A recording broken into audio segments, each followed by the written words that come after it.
Dipecat pun kalau Allah ridho, mau apa? Oh, Kak Ibi ngomong mah gampang. Tidak, yang ngatur rezeki Allah.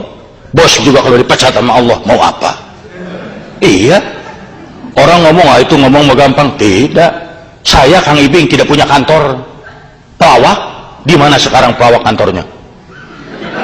Tidak ada. Kalau dihitung di atas kertas, ada yang manggil ngelawak, anak saya bisa makan. Kalau tidak ada yang manggil, anak saya barangkali sulit makan. Teori, prakteknya, Masya Allah, tidak punya kantor, villa di boga, mobil halus, penghasilan tuh eleh kuno di Jepang. Naon aing di Jepang dah di Indonesia gaing beunghar. Ini kepo deui. bukan masalahnya apa-apa. Saya lihat tuh ada yang wanita lihatnya di bengong nih. Saya juga ngerti, dalam hatinya ngomong, itu si Ibing di kaset di televisi mah belawan asli nama ganteng. Narta. Tidak usah ditepukin. Saya bukan burung merpati. Pas dapati aing pun jeung yuyur kamera aing mah yeuh. Nerabeng kieu. Nah, ini. Tapi yang paling sulit itu bentroknya. Sekarang diridhoi oleh bos, tidak diridhoi oleh Allah, diridhoi oleh Allah, tidak diridhoi oleh bos. Mau apa? Itu sulit. Umpamanya nggak usah jauh-jauh. Islam mengajarkan sholat, tapi kantor Anda tidak memungkinkan untuk sholat. Coba, bisa saya sholat, tapi bos bisa berkata, pilih mau sholat, kamu keluar dari sini. Kalau tidak sholat, sok ikutin peraturan di sini. Allah memerintahkan, aqimus sholat, dirikanlah sholat. Bahkan masalah kakum fisakor, apa yang menjawabkan kamu masuk neraka, itu karena tidak sholat.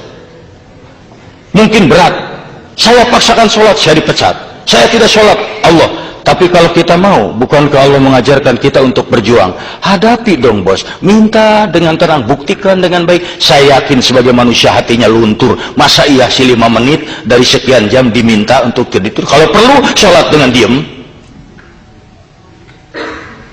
Ya liar panitia ibu bolak balik itu. Tuh ternyata yang mengganggu itu panitia itu. Selamat datang. Masa ada kiai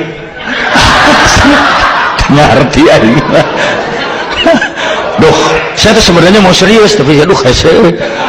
Nah, ini. Nah, mana rai-rai kieu aing ceramahna atuh. Nah, contoh yang lain. Ini juga yang harus berat. Umpamanya di sini seorang bapak misalnya atau seorang ibu, itu Islam memerintahkan salah satunya umpamanya, ya ayuhannas kulu mimma fil ardi halalan thayyiba wala tatabi'u khutuwati syaiton innahu lakum aduwwum mubin. Hei manusia, hei orang-orang, makanlah makanan yang halal di muka bumi ini, jangan ikuti langkah-langkah setan. Kita diwajibkan mencari yang halal, tapi satu waktu godaan, bukan main. Umpamanya Anda punya adik, punya orang tua di tanah air, minta duit untuk dibelikan apa kek, Anda lagi tidak punya duit. Satu waktu bekerja di kantor, ada kesempatan mencari duit tapi tidak halal, ambil aja maling lah, di mana mana mau maya wae. Di situ terjadi perang. Mana yang harus diturut? Ambil barang ini, aman, tidak ada yang tahu. Adik atau anak di Indonesia bisa punya motor, bisa punya mobil, tapi Allah tidak akan ikhlas, tidak akan ridho.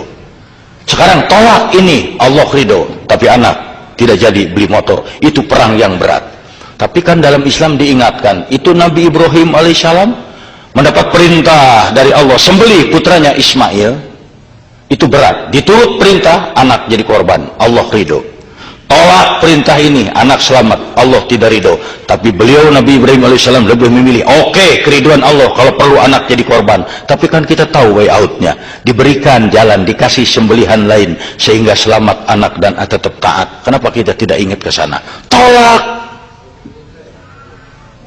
Takut sama rezeki, nggak usah takut, Allah yang atur. Kenapa? Biar bos kita bagaimana kayaknya, dia juga di bawah Allah. Kalau Allah mencabut, mau apa? Sekarang kaya, besok bangkrut, mau apa?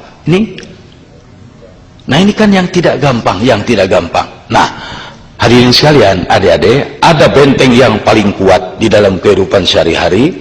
untuk supaya kita tidak terjerumus, yaitu pandai-pandai saja bersyukur, tasakur binikmah, waskuruli walat takfurun. Bersyukurlah, jangan mengingkari nikmat yang diberikan. Orang yang bersyukur hidupnya tidak pernah takut. Orang yang bersyukur hidupnya tetap optimis. Kalau orang yang tidak bersyukur, dia lihat air minum setengah gelas, dia akan ngomong, air saya tinggal setengah gelas. Tapi orang bersyukur akan berkata, alhamdulillah masih ada air saya setengah gelas. Don't be afraid, jangan takut. Kenapa harus takut? Jangan, salah satunya untuk bersyukur, jangan membanding-banding, lihat ke atas terus. Dalam Islam itu tidak benar melihatnya ke atas. Orang lain di Jepang 1 tahun sudah punya ini, saya udah 5 tahun belum punya apa-apa. Jangan lihat ke sana, lihat ke bawah. Berapa banyak orang yang ingin ke Jepang. Anda nggak percaya, buka lamaran untuk kerja di Jepang, untuk misalnya ijazah SMA, kalau nggak sarjana juga seabrek-abrek daftar. Siapa sih yang nggak mau ke luar negeri, apalagi di kita masih luar negeri minded. Iya, sudah rasanya lebih hebat. Anda berpikir Anda sudah di Jepang, kenapa Anda nggak bersyukur? Hese wah yang ke Jepang sulit. Saya ke Jepang karena orang pinter. Kembali, kumaha aing sulit. Anda harus bersyukur. Oh, kita capek kerja, nggak apa-apa. Berapa banyak orang yang ingin ke Jepang? Kalau dibuka lamaran ribuan, Anda sudah di Jepang, kenapa nggak bersyukur? Salah satu bersyukur, gunakan setiap kenikmatan untuk ibadah ke Allah. Ya Allah, saya ini di Jepang, belum tentu semua orang bisa ke sini. Ya sudah, Anda tinggal bekerja dengan baik kok. Bukan karena bos, bukan karena apa-apa, karena Allah. Yang baik aja kerja. Udah, itu pun akan ditolong. Satu, tuh. Kalau membanding-banding, terutama kalau membanding-banding aja itu nggak akan selesai. Orang lain mah rumahnya gede, saya mah kecil. Lihat berapa banyak yang belum punya rumah. Orang lain mobilnya bagus, saya mah tidak. Lihat berapa banyak yang nggak punya mobil. Khusus buat wanita. Kenapa saya khususkan? Pengaruh wanita sangat besar. Menurut ajaran Islam, zuyyina linnasi hubbus syahawati minnan nisa. Dijadikan laki-laki itu cenderung cinta dan syahwat pada wanita. Sok lihat. Makanya adik-adik kalau suami melihat yang cantik jangan ngambek, malah harus bersyukur. Alhamdulillah ya Allah, suami saya masih normal. Daripada nanti suami melirik terus pantat kambing, bahaya kan? Boleh melirik yang cantik, boleh sekali, itu dari Allah. 2-3 kali jangan dari setan. Sekali melihat, aduh cantik, Allahu Akbar, udah. Itu yang kedua jangan. Di mana rumahnya? Itu jangan.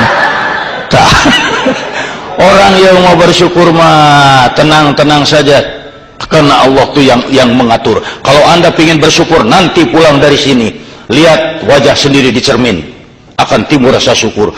Allahu Akbar, alhamdulillah, indah sekali wajah saya ya Allah. Coba lihat ini, mata disimpan dua-duanya di sini, pas sekali. Anda mau digaji 1 juta yen 1 jam, tapi mata ditelunyuk. Memang kalau ngintip yang mandi tenang, terbang kunci itu. Tapi makan sambal repot siapa? Dah saya mah nggak mau. Kang itu 5 juta yen 10 menit. Waduh, 5 juta yen 10 menit. Tapi lubang hidung menghadap ke atas, dah repot. Kalau musim hujan gimana? Betul. Kesana kesini mesti pakai genteng, wah repot. Tuh, saya mah lebih senang begini. Nah, makanya Allah yang mau mengatur. Jangan takut, jangan takut. Gunakan aja setiap kenikmatan untuk ibadah kepada Allah. Karena apa? Kalau tidak digunakan, inna cilaka.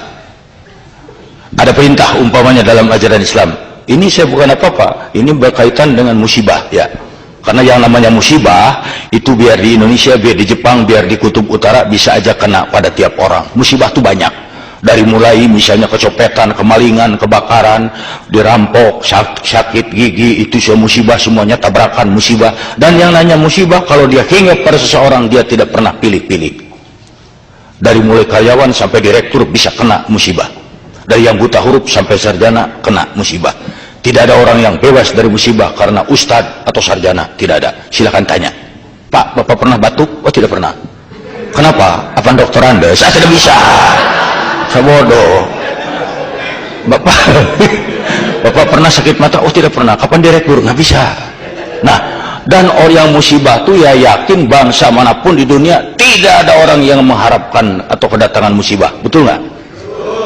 Sok, biarin orang Jepang tanyain, apa mereka ada yang bangun berdoa tengah malam? Ya, saya ingin segera dapat musibah. Oh, daek adik-adik perempuan atau laki-laki berdoa tengah malam, Gusti saya hayang gerak burut. Oh,